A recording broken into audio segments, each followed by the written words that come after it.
உலகத்துல உறவுகளை இழந்து வாழுது எவ்வளவு கஷ்டம் தெரியுமாங்க? சில பிள்ளைகள் தாய் வயிற்றுல இருக்கும் போதே தகப்பனை இழந்துருது. சில பிள்ளைகள் பிறந்த வீட்டிலே தாயை இழந்துருது. சில பேரு தாய் தகப்பன் ரெண்டு பேரும் இல்லாமலே வாழ்றாங்க. சில பேருக்கு கல்யாணம் முடிஞ்சு கொஞ்ச நாள்லயே கணவரை இழந்துருந்தாங்க.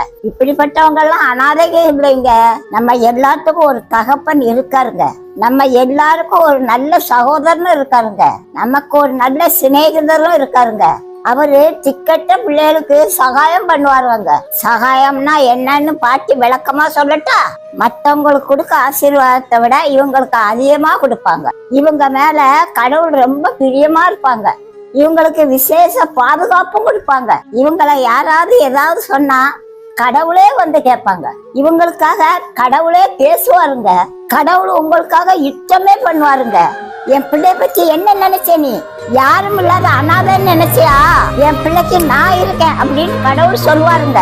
இது மட்டும் இல்லைங்க, இன்னும் உங்களுக்கு நிறைய சகாயம் செய்வாருங்க. எனக்கு யாரும் இல்லைன்னு மட்டும் அழாதீங்க. உங்களுக்கு உயிருக்கு உயிரான இயேசு இருக்காருங்க. அவரை விட உங்களுக்கு வேற என்ன உறவுகள் வேணும்? இன்னையோட எனக்கு யாரும் இல்லைங்க பேச்சையும் விட்டுருங்க, எண்ணத்தையும் விட்டுருங்க.